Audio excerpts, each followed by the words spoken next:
Reka ndakwiramukirize wowe wese ukurikirana ikiganiro ku Kayi kuri Pam Channel TV, muri kumwe na Pamela Irene Irakoze.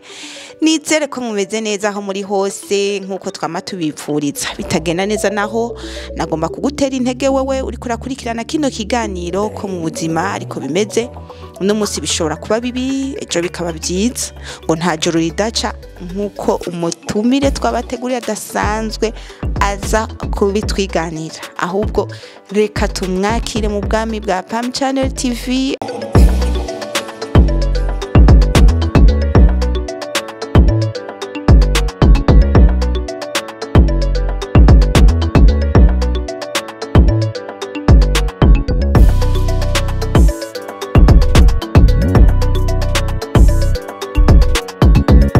Twidondore kubatamuzi, amazina yawe. Murakoze cyane kumpa ikaze kuri Pam Channel TV. Amazina yanje nitwa Ingrid Buhaga, ndo mama afise umwana umwe n'umutwaro umwe,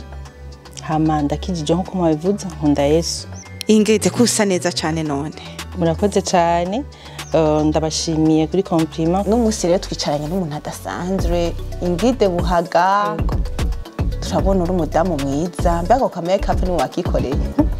Ni jewe nyene canke wagiye ku makiyeuse? Oya, iri ku wa grave nani? Impano zose warazirose. Merci beaucoup. N'umunsi turi hano kugira ngo hari abantu mu buzima bahura n'ibintu bakavuga ati none ibi bintu nzobivamwo ryari, ariko no munsi ari igituma twatumye Ingrid. Ushobora kwibaza ati mbega ko bagumye bavuga batera intege abantu bari mu ngorane, hari ushobora kuvuga ati Pamela uno munsi uri kubivugira muri rusange, uno munsi washatse kuvuga gute? Uno munsi ngira mvuge ku buzima bw'imfuvyi, kandi ntera intege umuntu wese w'imfuvyi ariko ararabe kino kiganiro kugitega amatwi. Ndazi yuko aza gutaharemye, ndazi yuko aza kuruhuka, ndazi yuko aza kuhigira inyigisho nyinshi. Hari impamvu twamuhamagaye Ingrid, afise intayi idasanzwe y'ubuzima bwiwe yahuye mu buto bwiwe, ahejeje kubura abavyeyi. Mbega Ingrid, wabuze abavyeyi ryari? Wari ufise imyaka ingana gute? Mwari mungana gute? Uri imfura, uri umuhererezi? Mu nyuma vyagenze gute? Vyarakoroheye? Tuganirire mu majambo make. Murakoze ku kibazo. Jewe nkuko abandi bana bose bavuka, navutse mu muryango uri w'abana bane,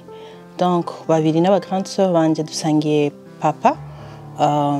Kuri papa na mama tuvukana turi babiri. Mu bavyeyi bawe ninde yatanguye gutaha? Wari ufise imyaka ingahe? Byari bimeze gute?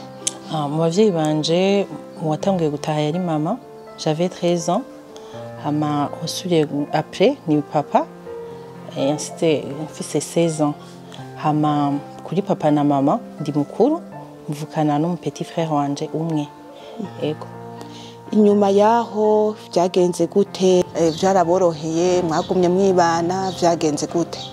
Murakoze. Abavyeyi bamaze gutaha, twese mu nzu ntitwari tuzi gikurikira. C'est comme si twari turindiriye nyene Imana, ariko umuryango baricaye baragira akanama nk'abantu bakuze kuko twari bato. Kwifatira decision cyari ikintu kigoye kuri twebwe ko ntitwari dufite igikurikira, ariko bamaze kwicara decision bafashe ko ari uko tugira donc umwe aja muri famille imwe, uwundi akaja mu yindi famille. Ariko kuri jewe numva umenga kiraza kuba igikomere kindi, ngo bibaye ibintu kubura umuvyeyi si ikintu kiba umuntu yifuza, donc ni ikintu kije nk'igikomere. Bamaze kumva ko kuvuga ko twotandukana ho vyarankomerekeje gusumba, ko numva est-ce que ubuzima bwa petit frère numva ari je ndabubazwa, kuko ni jewe yarasigaranye. Nkumva kubaho tutabana hafi si ikintu coroshe. Sinari umuntu akuze ku buryo nari kuronka amahera ya bus yo kwa ndiko ndaja kumuraba, kandi ba prevoya ko aja kuba muri quartier itandukanye cyane niyo bari bateguye ko nanje nja kubamo. donc muri ico gihe ntivyatworoheye turafata umwanya turasenga Imana muga muri ico gihe nawe uri kurasenga uba wumva umenga Imana ntihari kuko gute yapavunye kuvyemera ko abavyeyi bagenda turabana muri bato umva nyene ni blessure muri ico gihe oncle umwe yarahagurutse vraiment nabifashe nko gukoreshwa n'Imana muri ico gihe yarahagurutse aravuga ko tutotandukana hama biba ngombwa ko atujana kuba muri famille imwe yo yarimwo grand-mère umwe ari kumwe abafise n'abandi bana harereye donc nuko kuntu twagiye kuhaba nivyo vyaciye bikurikira muhejeje kubura umuvyeyi hari abadesize yuko mutandukana ariko Imana iracanye muragiye kuba mu muryango umwe ivyakurikiye mwari mumenyere kubana n'umuvyeyi muronka ko mwipfuza eske byagenze gute muri uwo muryango vyaraboroheye kuko ndashaka umuntu ariko arakurikirana kino kiganiro yumve ari ububirimwo ari wataye ivyizigiro hari abumva bo kwiyahura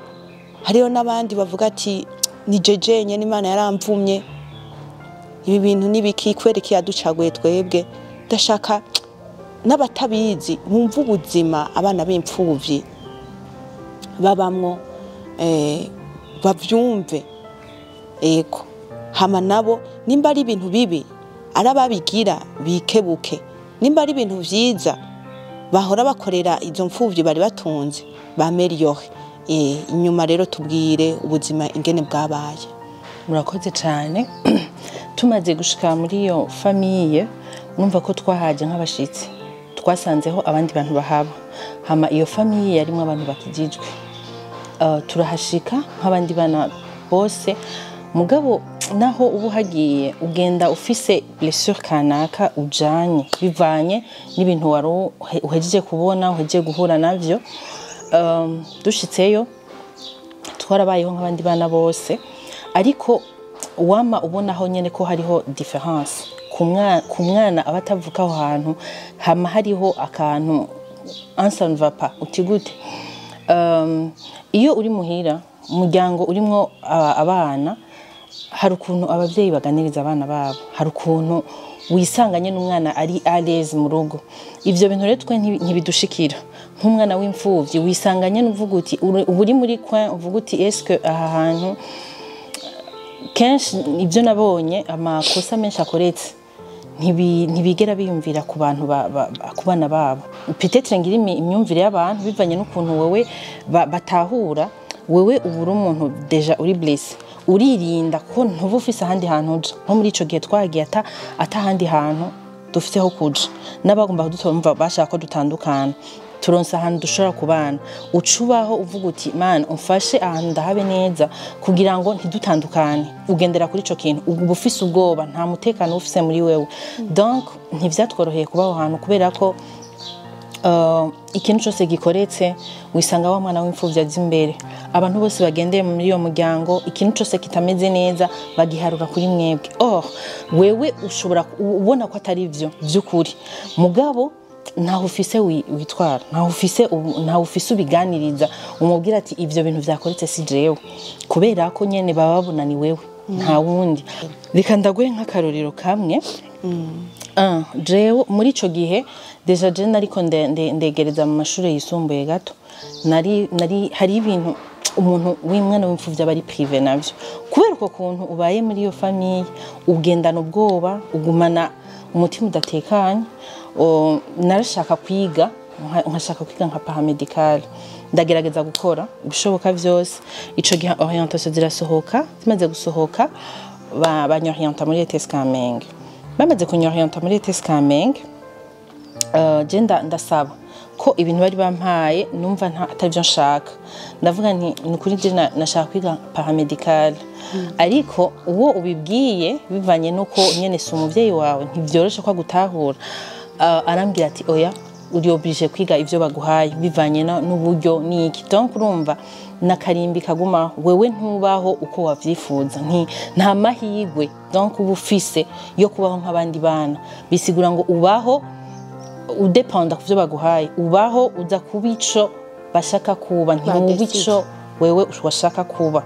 kubera ko si umuvyeyi uri bwicarike ngo umuganirize kurya umwana yoganiriza umuvyeyi we akamubwira ati rumva papa je nabona iki arico nkoze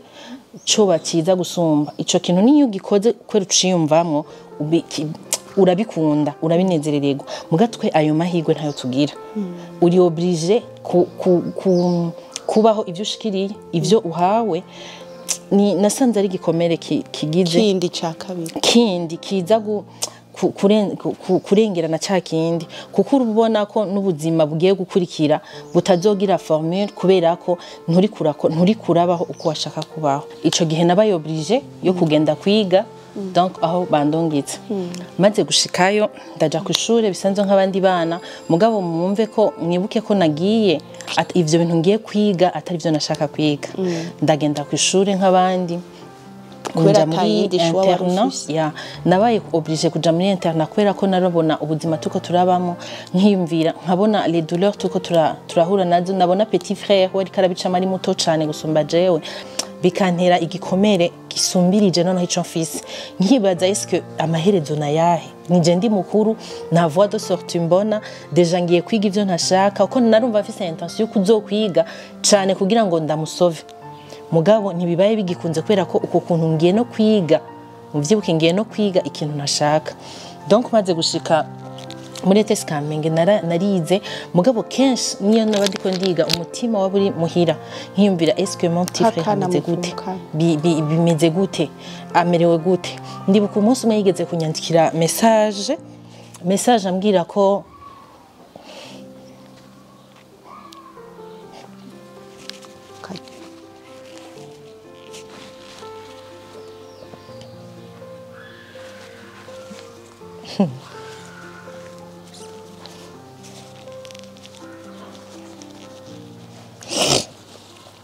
ndibuka umunsi umwe yigeze kunyandikira message ambwira ko yumva yo kwiyahura iryo joro yayinyandikiye vers 17h simfise obligation gusohoka ku ishure kugira ngo nje kumuraba naraye nicaye niyumvira est-ce aho nza gusanga yiyahuriye muri ubu Bujumbura nza kuba sigaranye nandi ndasaba Imana naraye naryamye vraiment muri iryo joro sije nabonye burakeye bokeye naragiye kwa encadreur ndamusaba uruhusha ko nari hafi ndamusaba uruhusha ndamubwira nti ndagusabye umakanya simbe hanze kuraba mon petit frère uruhusha ararunyima amaze kurunyima naratorotse ndagenda nemera gusubisa ibihano nsanga ameze neza arakomeye gusa arambwira ibintu yahuye nabyo ndamubwira nti ihangane nta yindi shwa ihari pour le moment ntaco dufise cyo gukora urabizi ko nta ufise ubwira mesha ico kintu kirababaza en fait nasanze abavyeyi vraiment bakwiye kugira imbabazi bakwiye kwitaho abana b'imfuvyi cyane kuko baba basanzwe bafite ico gikomere nimba reyel umuvyeyi nta muvyeyi numwe nigeze mbona yifuza kugenda abana biwe badakuze donc birinze bishika akagenda ntabazi uzomurerera mugabo wewe wahisemo gutora abo bana est-ce que iyaranje wumva ko uri prêt gutora uwo mwana gerageza umuganirize nk'uwi wawe nukuri je nasanze ni analyse nagize nka jewe nasanze umuntu wo tumureka kumutora muhuye mwibarabara azovuga tujya muntu ntiyantoye kandi yarabishoboye ariko ntazidoga cyane mugabo kumutora ukamufata nabi ico ni ikintu kizopfa kitibagiranye mu buzima bwiwe igihe cyose akubonye azokwamabona uko kuntu yabayeho iwawe kumbure anabibone bibe le pur y'ubuzima yari guhura nabwo après rero ndasubira ku ishure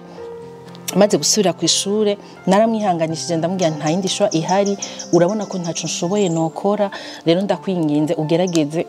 wihangane ejo ni heza muga nkamubwira ngo ejo ni heza nanje ataho mbona kuko narumva nti none ndiko ndamubwira ejo ni heza nzokora iki kugira ngo habe heza abasuye ku ishure ico gihe mbona rero umuntu yiswe Apotre Ferdinand ndanamushimira ari kuri drapo umunsi umwe un jour mu gitondo ari kuri drapo ariko aravuga ukuntu Imana igira neza ari ukuntu Imana ari umugira neza ayivuga nyene nk'ukuntu ayishushutanya nubona ati uwo muntu peut-être barakunda yari baracane mugabo nawe muri ico gihe yari imfuvyi kumbure nawe yari yasubishije nk'ibi abona refuge ni mu Mana we yaramaze kubitahura abona ati réellement nta wundi muntu wo kunkiza ibi bintu ni Imana mugaje ahantu nari ahantu mbabaye tellement que numva umenga ni Imana ndayikondana gute yemeye ko abavyeyi bagenda nkiri muto gutyo kubera itarindiriye basi nkure umwe mfise nshobora gufata responsabilité hama bagende ntivyakunda le fait kudafise ikintu sobanuza Imana ibikora bibukun Ferdinand ariko arayivuga ndamuraba ndabanye ivugire mugenzi mugabo ko ariko aravuga c'est comme si wamenga Imana yamutumye kuri jewe ico gihe ndanka no kuvyumviriza cyane sije nabonye drapira heze cyane ngira mu ishuri mwumve ko yaciye afata occasion kuza mu mashuri atahira mu ishuri wacu aravuga urukundo rw'Imana aravuga ukuntu Imana ikundana aravuga ukuntu arasigura ibintu vyinshi ca ndasohoka ndamucinya imbere ndarengana ikintu cantangaje rero cyanyeretse ko Imana ibintu ibibona douleur zacu zibona naravuye mu iryo shuri siga abandi banyeshuri twigana mu ishuri jecha ndarengana abantu bazi muri ETS hariho inyuma y'ishuri ahantu hari igiti canja kwicarira munsi y'ico giti yaciye ava mu ishuri araza ararengana yandi mashuri aza inyuma y'igiti asanga nicaye hahantu akomeza avuga ubutumwa bwiza ndavuga nta umuntu koko amuntu kwereka karavuga Imana gutya est-ce que peut-être ngira hari ibintu Imana yamugiriye ntazi ayo makuru yuko yari imfuvyi nawe ntayo nari bwamenye amaze kuza aravuga ncanaduka kurira ndafata umwanya ndarira cyane arabona ati peut-être uyu mwana arafise ikibazo niho yanyegera arambaza ndamubwira nti vraiment mbabajwe n'ivyo bintu biko ravuga ko Imana ikundana gute Apotre Imana ikundana gute gutireka abantu bagasufura ku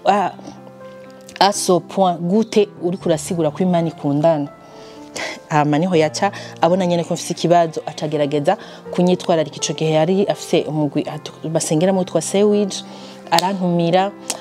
ndamukwepa vraiment kenshi twavyita kujya intama ndamukwepa kenshi agashika nka kane gushikaho atinda kazaraza mu ishuri akambwira ati vraiment naragutumiye ariko waranse umunsi umwe reca ngendayo mvuga nti reka basi ndamwereke ko nabwiyeyo maze kujayo barigisha ubutumwa bwiza nyene kwa kuntu nyene mpemu w'Imana bari ngaho ndafashwa kumva ku mutima ndabayitusha ariko sinavyegereza umutima kubera numva nyene biraho hama guhera ico gihe niho naca ntangura kuza ndaja gusenga ndabigira nka refuge ndavuga nti nta yindi shwa ihari ni nahantu ho kwegera Imana nyene nta kindi dufishoboye pour le moment ntangura kuza ndaja gusenga uko nyene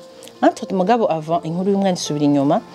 jewe nigeze kuja muri Bomberge umunsi batumiye umuvuga butumwa araho yitwa Kayitare yari impumyi batumira n'umuririmbyi yitwa Theogene yari ico gihe hari harawe yandirimbo ngo bose babireba ibintu du genre ico gihe Theogene akaza arashinga intaho ukuntu yabaye ubuzima bubi baza bataronka n'ibintu vyo gufungura kubera ubupfuvyi donc ico gihe ndabatushe nakira umwami Yesu nkuko numva ndavuze nimba réellement ibintu Imana Theogene yaramukuye aha kumbure iyo Mana iriho mugabo sinabigira bya bintu biremereye mu mutima wanje ngo ndabigire vie yanje numve ko mfise Imana muri jewe rero nagiye kuvyegereza umutima cyane igihe mpuye na Apotre Ferdinand amaze kuzara twigisha urukundo rw'Imana niho mu nyuma yafata umwanya wo kuzaragira iki aradushingira intahe rero intahe ni ikintu kitusha umutima wanje niyo yatumye nkizwa amaze kudushingira intahe aratubwira naho ko ari imfuvyi nawe urumva yaje muri ETS donc yaba muri famille petite sœur wiwe nawe yabasanzwe ba muri famille mva tubahuye n'ibintu bitandukanye ico gihe mes chers avec ma douleur nibiki uwo mwaka ndayobegwa ndibuka uwo mwaka nyobewe na valise nayisize kw'ishuri ntayo natahanye vraiment naratashe niyuganira mu cumba valise yanje yazanye Apotre Ferdinand n'umukobwa w'umugenzi wanje yitwa Josiane nibo bayinsangije muhira. Apotre Ferdinand aragerageza kunsigurira arambwira ati nukuri c'est pas la fin du monde bizogenda neza mugabo subiye kunanirwa ryashuri ryo muri ETS gusubira kurironkana ikibazo muca mumva ko numva nti peut-être n'amashuri baca bampagarika. Ico gihe vacances yose no haruri iminsi nafunguye muri iyo vacances ya 2 mois kuko nari mfite douleur ya yindi ntobabwira narumva nta buzima. Après niho naca ngira amashuri ageze gutangura niho nacija kwiga mu Rumonge ku mutante wanje size petit frère hahandi ndambwira nti nta yindi shwa ihari donc urana ko adasubira ko mpishure muri ETS reka ngende kwiga nta yindi shwa afise. Ico gihe nacenja ku mutante hoho vyari kubera ko yari umutante narumva ko ara sawa ntiyigera banje umutima ntibigeze bantuka ndanabashimira cyane. Ndiga ndaheza ku shuri secondaire maze guheza ndagaruka muri ya famille petit frère ntivyari bimworoheye na gato. Ngarutse muri ya famille ikibazo rero naciye mpura naco nsa wa mama niho yacambarira haheze nk'amezi nkane arambwira ati jewe narabatunze ishure wahejeje ubu rero rondera aho muja. Ico kinara kimbwiye en fait yana kibwira na wa moncle numva ko iyo bibwira na wa moncle peut-être ko yari kurondera aho atujana mugabo wa moncle nawe donc nti abibwiye jewe kuja kurondera wa moncle nawe na communication ntiyabaye ikirenga gose urumva umuntu abaye muri famille umwana w'imfuvi ni bimwe nagaruka ko kumvirizwa kiba ari ikintu kigoye guhabwa umwanya kiba ari ikintu kigoye kumbure yahabwa makuru n'uwo muntu adutunze en fait akaca yafata akayegereza umutima we ntiyakubajije avi yawe sinzi ko muvyumva ico kintu ari naco gihura n'abantu benshi ugasanga urabaye muri famille nk'umupapa arazanye umwana muri famille aramushikije ngaho n'umudamu wiwe kujya atahagaho umwana wiwe ibiganiro uwo mwana ntamuha ibiganiro. Bavyeyi beza tuba dukeneye ibiganiro vyanyu kuko nimba réellement uwo adafise uwajya kuganirira yari yumva rimwe kuba nimwe muri abavyeyi muri uwo mwanya muri mwamutoye nimwe mu babavyeyi biwe rero atabaronse hafi yiwe ngo abaganirize ivyo bintu vraiment biramublessa gusumba. Ivyo nivyo vyanshikiye uwo moncle urumva kuja mama maze kumbwira uko kuja gukonsulta wa moncle ntivyakunda kuko twaheruka kuvugana kera nta kuganira vyahaba. Ico gihe amaze kubimbwira aduka kwezi kumwe bibi bintu bitoroshe nivyo nahejeje kw'ishuri sindi kw'ishuri ivya kaminuza vyo ndabigaruka ko hapi hama icabaye ndicara ngaho ndabwira na petit frère wumva deja yarakiri kw'ishuri ndamubwira ko babitubwiye twumva turi kumwe muga entre temps hantu ukuntu twari tuhabaye kwicarana gutya na petit frère cyari ikintu kigoye ko mwicaranye bavuga ko muri ko muvuga ibindi bintu byaba ngombwa no kuganira twaganira ku telefone twari dufise udutelefone dutoya nka peut-être nkamwandikira nka message nkamubwira sohoka portail dusohotse portail niho twaparvena kuganira. Vyari ibihe bitoroshe vraiment kuko babasanze muri ko muraganira muri babiri kandi muvukana cyaba ari kibazo gikomeye cyane donc natwe twaragerageza kuvyirinda kuko twari tumaze kubona ko ari kibazo. Iyo nashakaga kumuganiriza naramwandikira message ntafise ama franga ya message naragira nkavuye maperi yacabona ko ndamukeneye donc cyo gihe turasohoka portail turicara hano hari tubuye ari mu ijoro vers 20h tuvuganye ndamubwira arambarira ati none ubu hakurikira iki tuca tujahe. Vyari bihe bitoroshe na gato umuntu aguhaye ukwezi ntufise ahantu muca ntukora nta ufise ubibwira nta wundi muntu nabona kuko réellement nimba uwo moncle yari yaparvenye kudutwara aho hantu hari abandi ba oncle benshi kumbure n'abaki bandi mugabo le fait ko batigeze bakwereka n'uwo mutima byari bigoye kuja kubaganiriza ikintu nk'ico kuko abantu benshi subiye inyuma gato nigeze kuja kuramutsa umukuza wanje peti kandi ari petite sœur wiwe ambwiye ngo dutahane ico gihe twiriwe ku ishuri aransambwira ati ntitwoguma ngaha ngo dutahane dufungure ca tugaruka ngenda njanye n'uwo mukuzine dushitse kuri uwo mukuza tukiramukanije nawe yarasohotse agira asubire ku kazi ikibazo yambagije yambwiye ngo Ingrid ngo ni sawa ndambwira nti ni sawa ngo waruje kuturamutsa canke ngo hari ikintu warushaka ko ndagufasha muri jewe naravuze Seigneur ubu rero n'umuntu noja kuramutsa aca yumva ko hari ikintu nkeneye ko amfasha en fait uraba ikibazo uri umwana w'imfuvyi uraba ikibazo aske naho uhagaze aho ugiye bakubona ko hari ikintu kanaka ugiye gusaba ari ukugorana kanaka arico kikujanye umenga uri kivume umenga nyene uriho kugira ngo ugorane ico kintu kikimbwiye nagira ndabwiye ko no gufungura ntafunguye ko narababa hoho naciye numva mbabaye gose ndavuga nti réellement bwa bundi no kuja kuramutsa umuntu n'ingorane rero ivyo bintu bimaze kuba ndibuka ko nari natanguye gusenga kuza ndafata imyanya yo gusenga Ferdinand amfasha anganiriza ivy'ijambo ry'Imana ndabona réellement ko umwana w'imfuvyi atakindi kinakeneye ngaha kwisi atari Imana ndavyegereza umutima uko ndabiganira na petit frère ndamubwira ntumviriza rero ubu nta kindi kintu dusigaje ahantu h'Imana ho kurondera Imana tukabona Imana yonyene sino nta wundi muntu dufise wo kudutabara maze kumubwira uko nawe yavyegereje umutima uko nabikoze dutangura gusenga dutanguye gusenga ico gihe ndibuka aho nasengera ngaha mu Kigobe twagiye gusenga ngiye gusenga ukwezi kwagira guhere kwa ya dere baduha ngiye gusenga ndasenga hahandi usengurira uvuga uti none gamana ibi bintu nibiki koko ibi bintu biba utabibona urihe ikintu cabaye ndaheza gusenga duheje gusenga nakora protocole duheje gusenga ncamagarara ahantu handi abandi bose bako barataha ncamagarara ahantu ndibaza ntangura kwiyumvira ibigiye gukurikira est-ce njahe gutaha nkumva amaganya naco mfise ngiye kubwira petit frère iminsi ikira twegereza nkumva nyene vraiment byancanze ico gihe ikintu cabaye nagira nshinge ko ntahe numvise protocole mugenza jampamagaye arambwira ati itaba uriya mama uwo mama ndamwitavye arambwira ati ni sawa ngo meze neza ijambo yambwiye ati jewe sinzi ikintu waganiriye n'Imana yawe timugabe Imana yambujije amahoro nicaye ngaha iyi sheke nayandikiye ngaha amasheke yanditse ko 210,000 ya Kazoza Finance Yesu 210,000 umuntu mutazinanye ntazi wumve ko uwo muntu ntigeze sura no kumubona n'iyi saha tutariga dusaba guhura ku myaka yaciye de l'Éternel ivyo bimaze kuba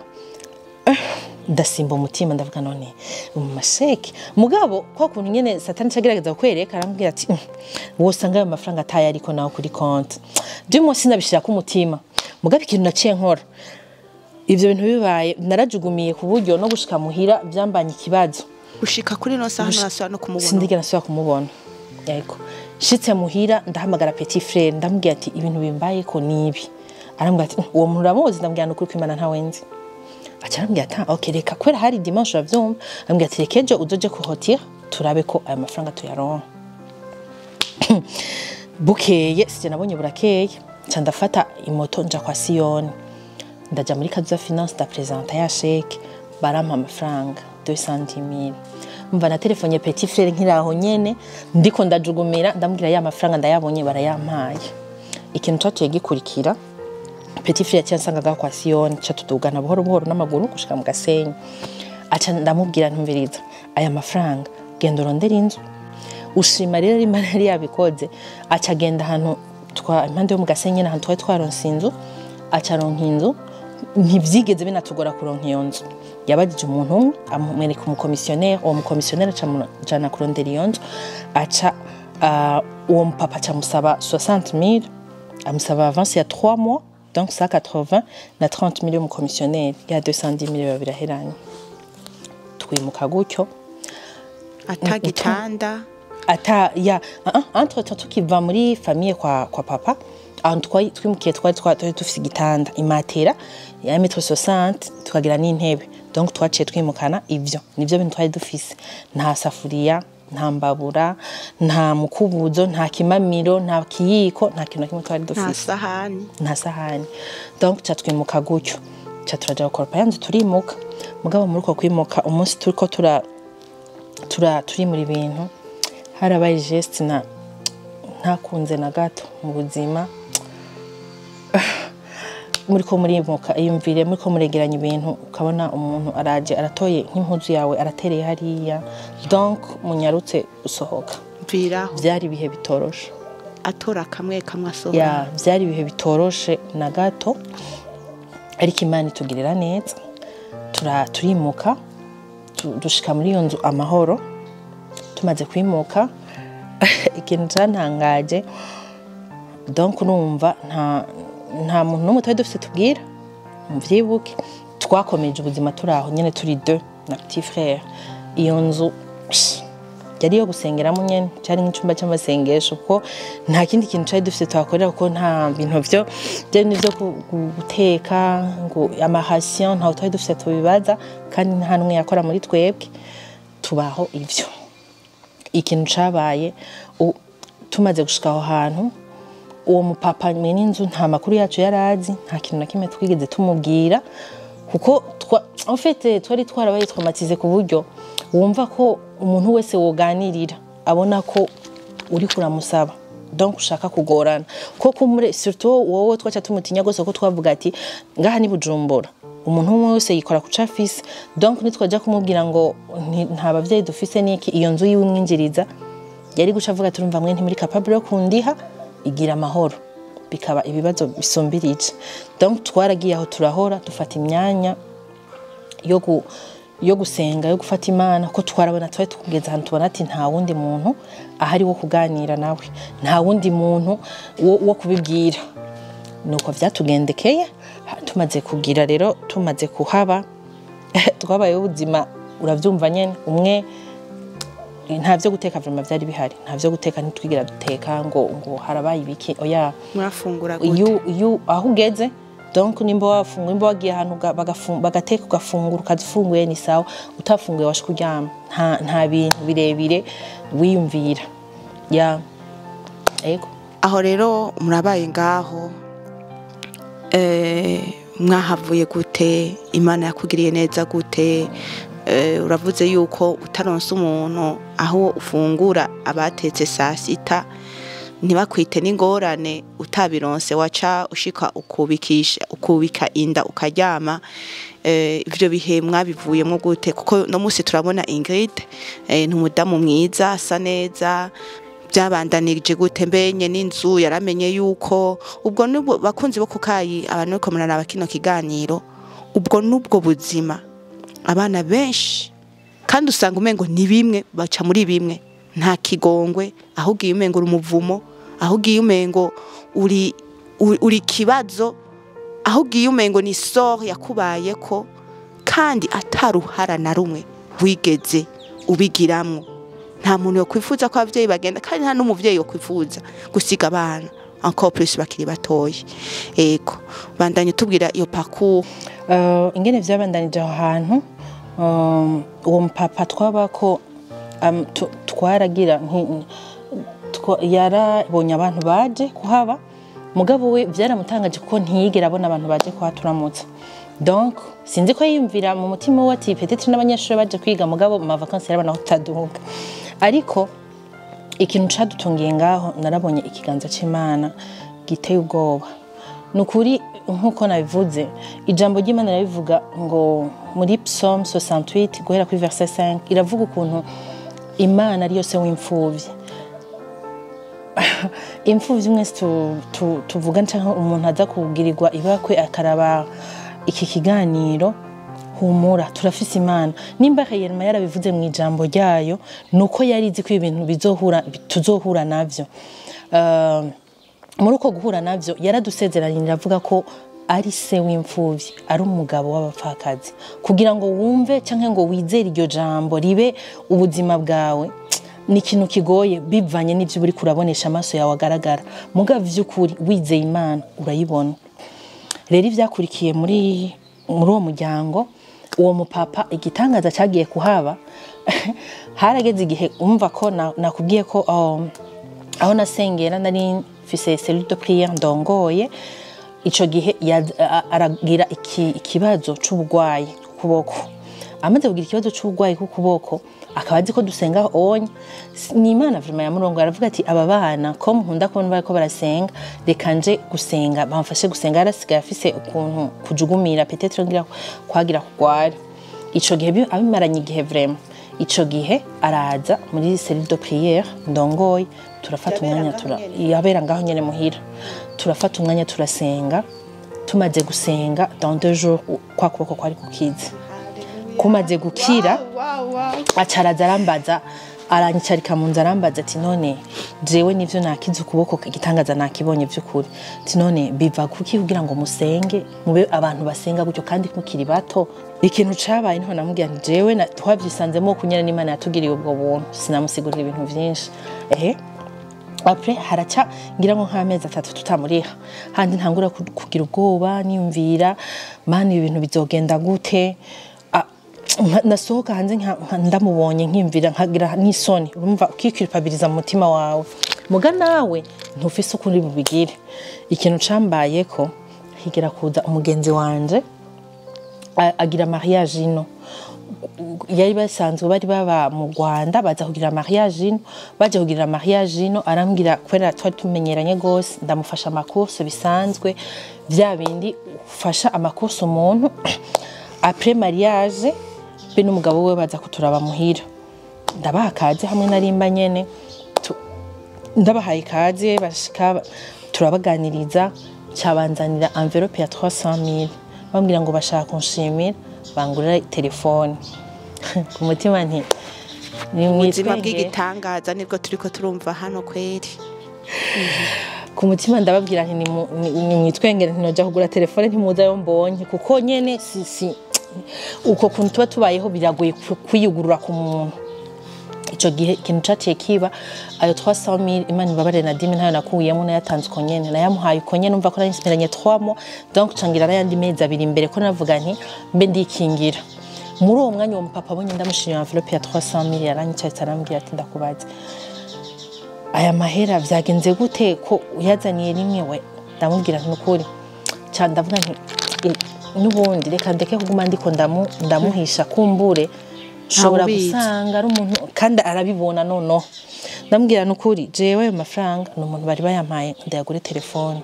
mugabo kwanze ko tugufitiye amezi 3 akira hama yandi abaragumayo donc twicare ntekanye arambaze none nta bavyeyi mufise ndubaho kanyene ndavuga nti nta bavyeyi dufise mvuze nta bavyeyi dufise aragira ikigongwe cyane aragira impuwe nkuko umenga yo yansubiza mugabo acarambwira ijambo arambwira ati guhera no munsi ko ndabimenye ati ntavyo narinzi ati mugabo genda wicara utekane amafaranga muyaronse muzoyazana mutarana yaronka muze mutekane nagenda abwira ikintu kimwe nagize mariage uwo mupapa nkina mufitiye ideni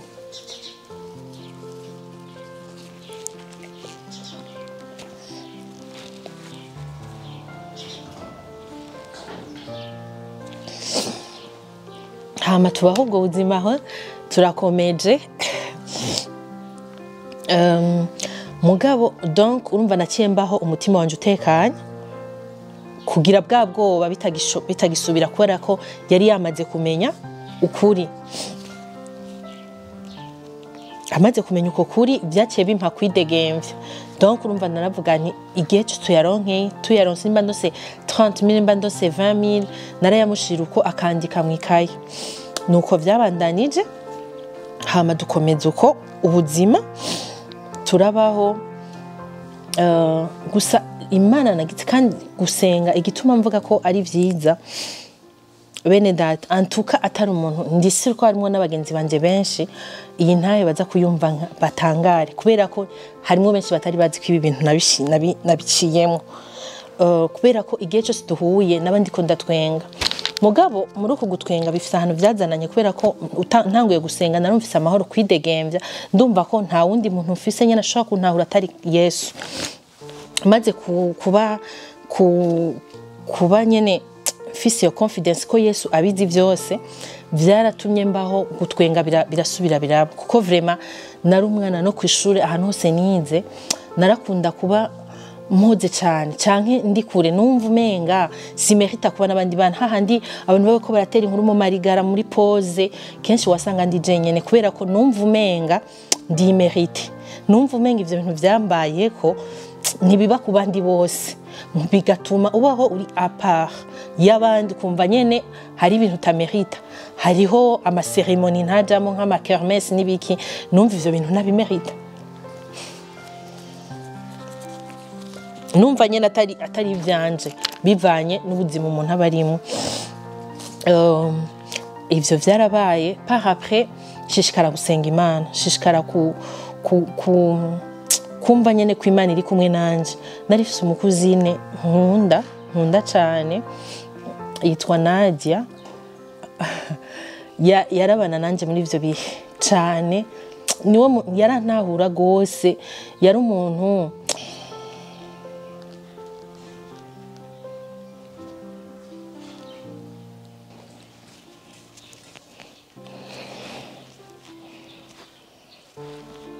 ingi muri ico gihe abantu babona kwishure utaja muri ivyo birori byaba mu maftere mu biki babona uguma wigunze mu kibano babibona gute kwishure canke wewe nashaka utubwire muri ico gihe wiyumva gute kugira ngo ntuje mu ivyo bintu donc muri uwo mwanya ibintu vy'amakermesse kwiyumvira ibirori wewe uri mu kibanza cyane nabona umenga ibintu nk'ivyo bijyamo abantu bahaze bari mu gahimbo wowe uri muri dans le besoin iri kandi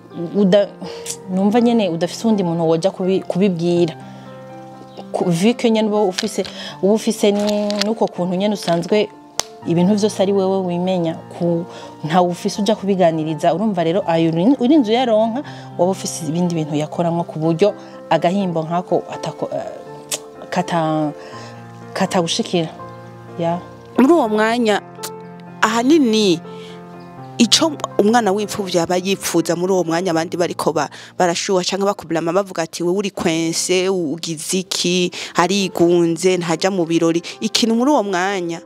ahubwo wowe umuntu ubukeneye abari giki hari ibintu principal aba yumva ashaka just ikiganiro kumva ko hariho umuntu amwumva kumva hariho umuntu amutahura ukumva nivyo bifise akamaro gusumba en fait hariho abantu usanga baba mu famille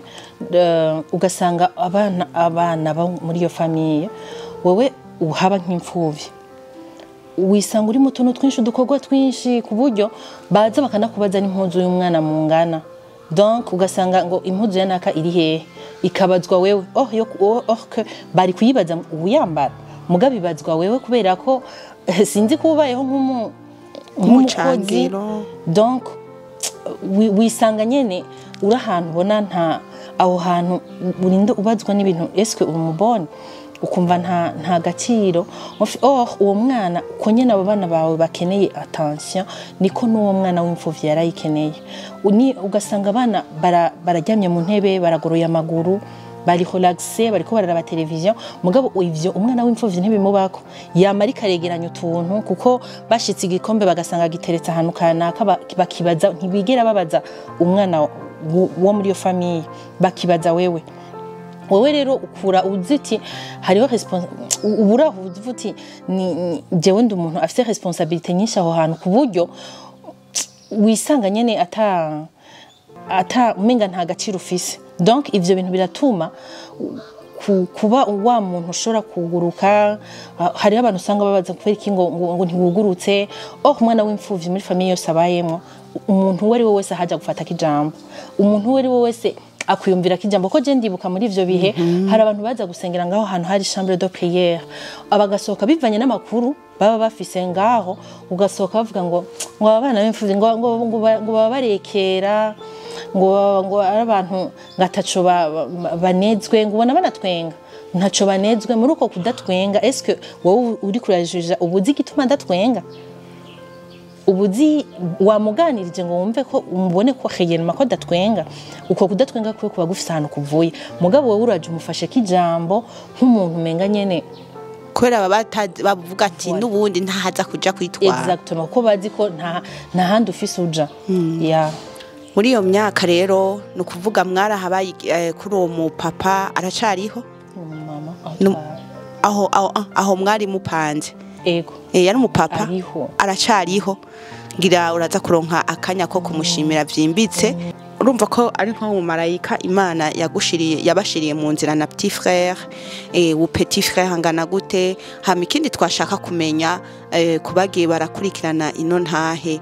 aho hantu niho waciye uguma gushika no kugira mariage wasohotse uva aho hantu urakoze petit frère warumbaje ukuntu angana ubu unyarakuze na université yarahejeje wa Imana ishinge cyane hama aho hantu niho nagumye ko ntandi nari mfise ho kuja nababwiye ko nakemba ngumaho ndi umwana akunda gusenga twihebeye Imana vraiment bimwe bavuga ngo kwihebera Imana kuko nta yindi shwato yindi twari tubona twagumye aho dushikara gusenga naronse umufiance mba ngaho niho nakomeje kuba hama kubera ko ave kubana n'Imana nagenda harira umutima uko narumva ko nari blessé nkumva ko mugabo ayo ma blessure hashobora kuzozibira imigisha yanje nkumva ko kweri kubagendana misi yose kugendana ikintu nk'ico bigatuma no gusenga udasenga neza niki donc je nakuye mwiki muri ivyo bintu narumvise ko ivyo vyose biba byarabaye c'est juste biratubako nivyo tukababara nk'abana b'abantu ariko ni processus ziba kugira ngo ejo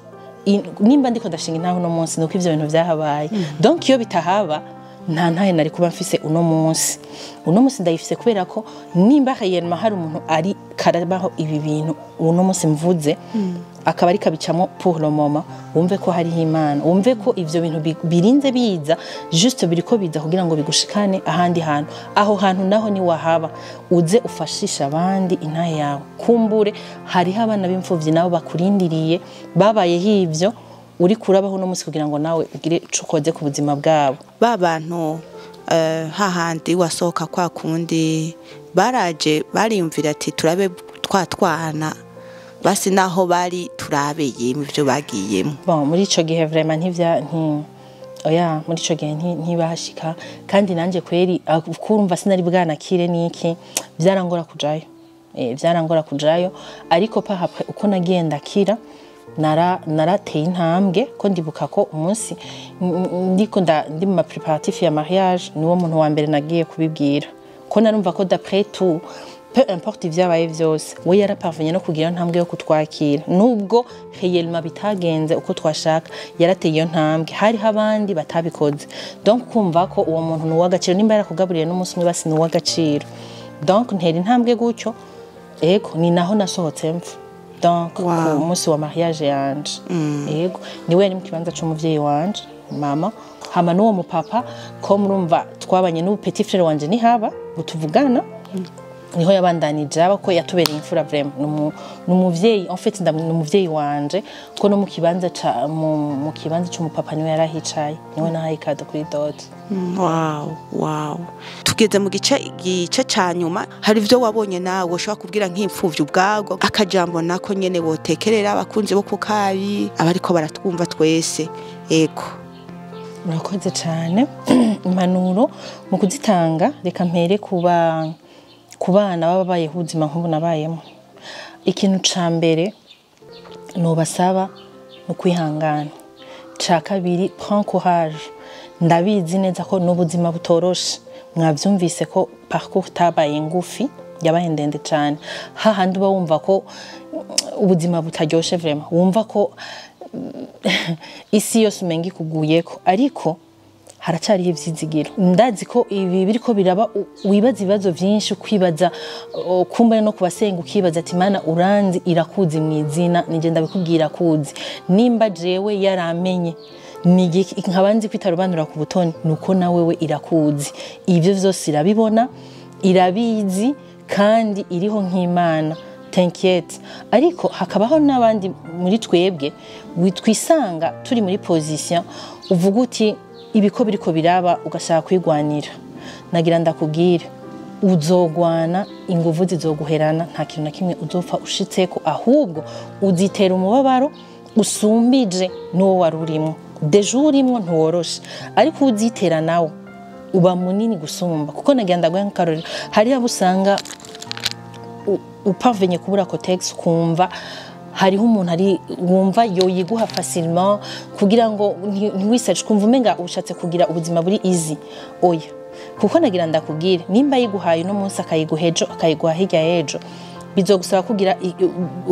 uri ikiguzi sivyo gusa si kubakobwa gusa no kubahungu hari habaca bashaka kwidroga canke bakanywa ja mu nzoga kugira ngo biyibagize mugana nagira ndakubwire ibuka nimba kheyel mubizi iyo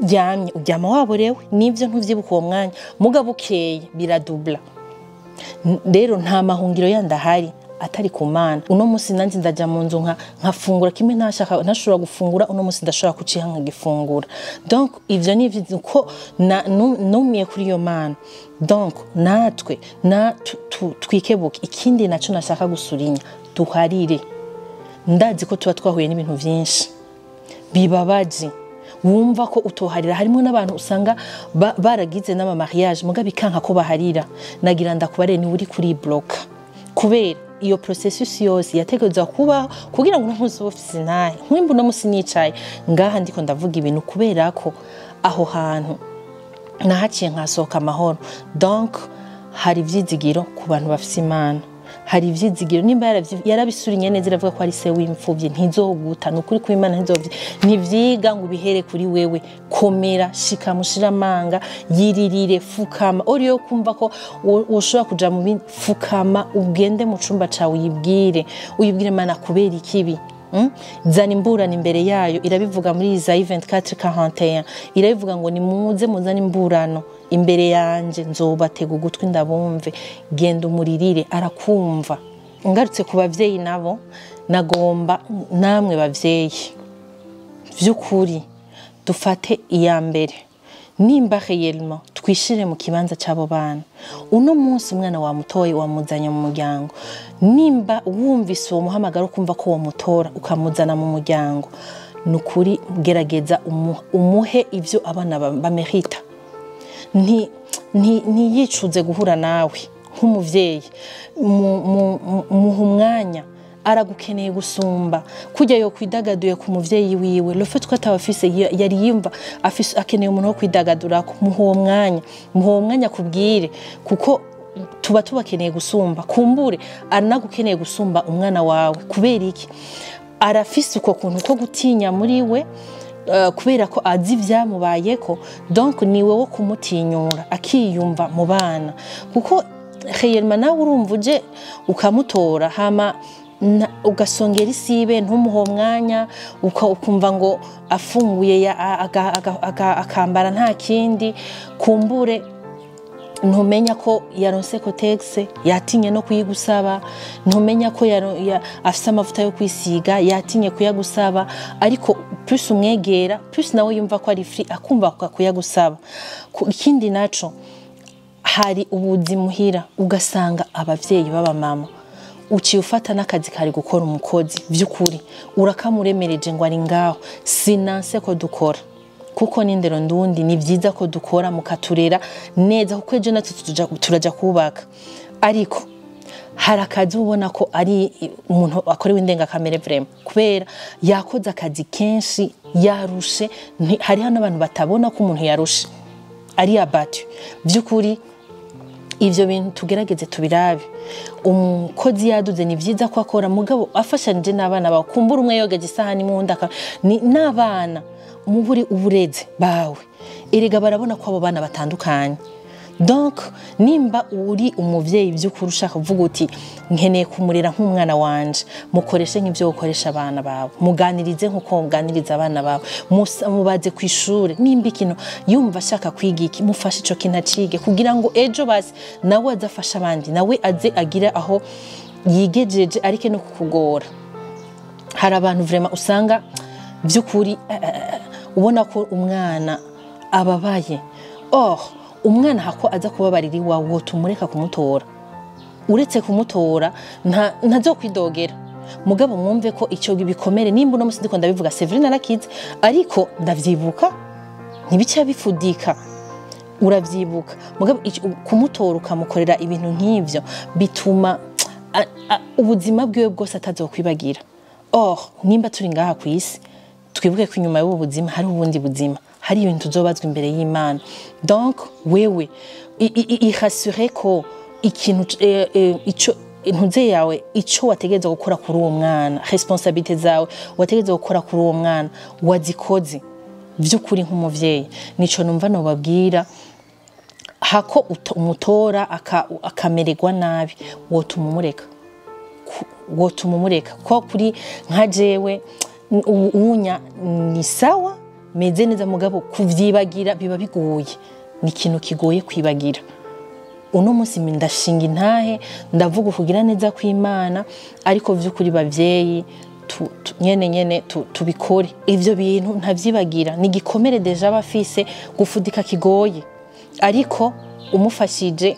nawe ibintu bizogenda neza reka ndabahe nk'akarorero nimba réellement nka jewe ubwanje nivuge jewe nyene ko nje nariko ndivuga n'ubundi mu rugo nivyo ubu ndubatse ndi mu rugo kandi nguwe neza mugabo nagira ndababwire ko ibikomere vyo kubura abavyeyi kidahera ngo nuko ngize mariage no nama ndi muri besoin yiwe nk'akarorero nk'igihe je mvyara naragize douleur imwe ntashobora kuvuga ndagira n'akantu k'aka depression gato kuko mwibuke je nababwiye ko ndimfura kuri papa na mama mwibuke ko naba nkeneye umuntu tugumana amadouleur y'umumama yagiye kuvyara navyaye neza ibise murabizi donc uba wumva ukeneye umuntu akuba hafi uba wumva umuntu ukeneye umuntu akwaramira nivyo mabukwe ndamufise ko naramusengeye ko yoba hari kandi ndamufise arahari muganagira ndababwire ntashikira hahandi mama wawe yoshitse twebwe abana b'imfuvyi duhura n'ibintu vyinshi aske iyumvire nka processus yinda hari ibintu ivyo bintu navyo tuba tuzi turabura abantu tubibaza twisanga hariho ibintu bagenda barakubuza ufise inda nta uronka bikubwira kubera ko nta muvyeyi ufise ivyo bintu vyose ni ibintu ugendana muri wewe bituma cya gikomere c'abavyeyi kigumaho uragiye ntuzi ngo hakurikira ibi hari position utamenya ngo zo kuryamamo ivyo bintu ntavyo umenya ntavyo ubuzi naho uba waravyumvise donc hageze kuvyara barakubwira ibintu vyinshi vyo gukora hageze kukwaramira wabura umuvyeyi impande yawe uba wumva ushaka nta wundi muntu uba wumva muri uwo mwanya nka jewe ndivuze nta wundi muntu numva nshaka aho hantu numva ari nka mama yoba hari kugira ngo iyo douleur ndiko ndasanta niwe numva umenga yontahura muri iyo douleur mugabo malheureusement siho yari donc ivyo vyose kwa kuntu umwana arara kugora mu ijoro jewe ntavyo narinzi nta wari yabimbwiye gute umwana agorana mu ijoro ugasanga ntiwaryamye ugasanga bisaba ngombwa ko kumuranga uruhuka ukagira umuntu amugufatira ntavyo nigeze mbona jewe ku bwanje en fait usanga ivyo bikomere byose ari ibintu umuntu agendana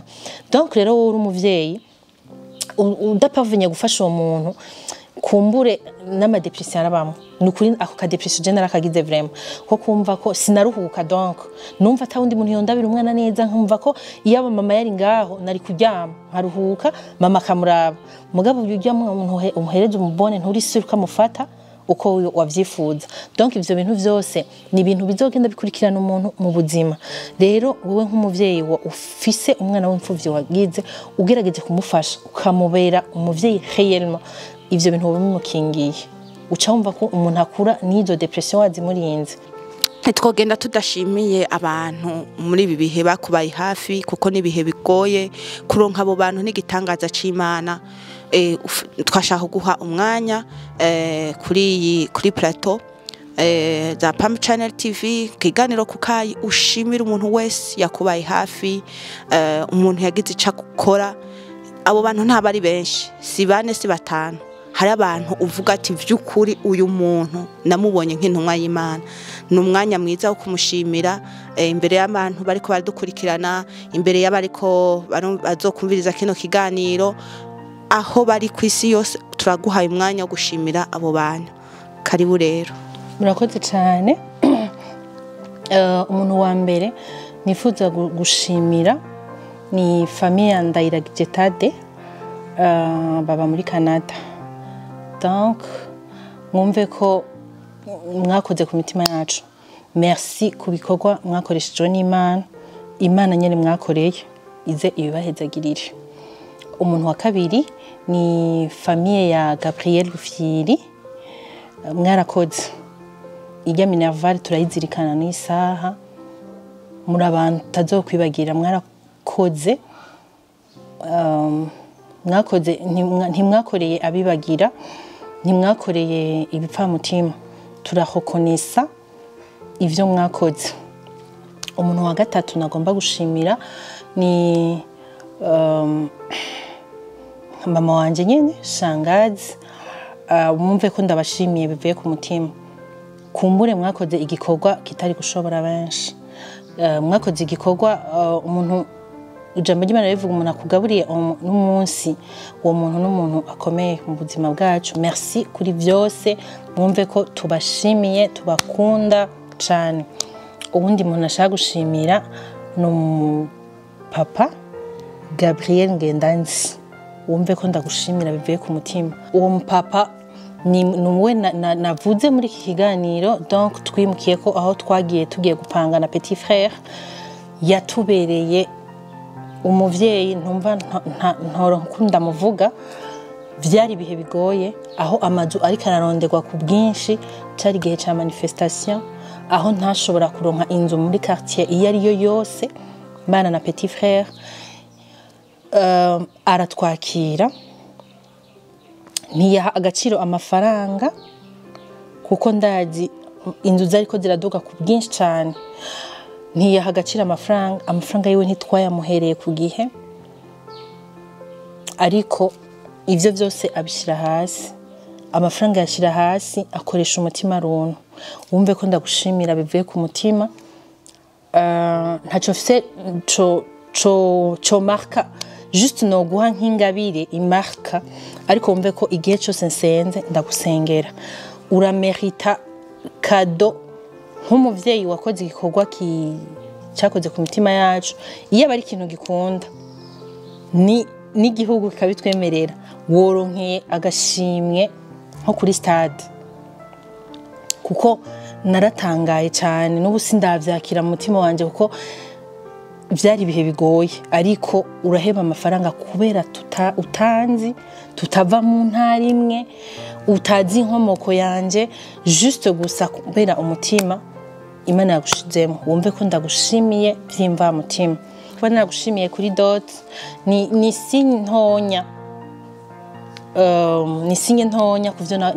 nari gukora ariko wumve ko igihe cyose ndakuzirikana merci kandi ntibirangirire kuri twebwe gusa uzubikorere n'abandi kuko uzobironkera impera ubundi muntu ashaka gushimira n'umuntu yiswe Egide Ntizoyimana aba muri Canada uwo mupapa na famille yiwe yose yari umuntu akunda kunsokoroza cyane amajambo igihe cyose abonye mpoze yari umuntu akunda kunsokoroza juste nkanamubwira ndira ntiyigeze andambigwa yari umuntu yambaye hafi cyane thank you so much wumve ko ndagushimira ivyo wankoreye uzubikorere n'abandi ko hari abandi bakibabaye babashaka ahubwo nyene tugwire tube benshi tubikore ku bwinshi kugira ngo dukize imitima ya benshi umuntu wa nyuma nagomba gushimira naho ntamuhereyeko ni umushinga ntayo wanje merci kuri vyose kuko najanye ibikomere bidasanzwe mu rugo vraiment najanye ibikomere bidasanzwe vu que ukuntu nari umuntu asanzwe ari fermé ni ikintu cangoye kuguruka n'ubu unyanda cashishikara niga ni ibintu bingora kuguruka kambaza ni ufise ikibazo bikangora ariko n'umuntu antahura merci kuntahura mu bihe bikenewe n'ibidakenewe. Merci kuntahura muri vyose, hama kandi ndagushimira gose kubw'ukumakanya no gushinga nayo ko sinari kubivuga tutabiganiriye. Yambaje ikibazo ciza, yarambaje ati wumva warakize juste ku buryo abo bantu wababariye, ku buryo wumva ko nyene ushobora gushinga inahe. Ndambwira ego meze neza, narababariye. Arambwira ati nimba warababariye fashisha abandi ntahe. Donc ndagushimiye, urabizi ko uri umuntu wanje, ndagufana imyaka yose. Hama n'abakunzi ba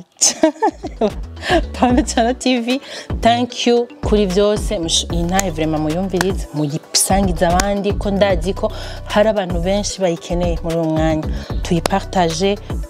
ama commentaire yanyu turayakeneye. Shishikare kugubwa neza muri vyose. Ciao, peace and love.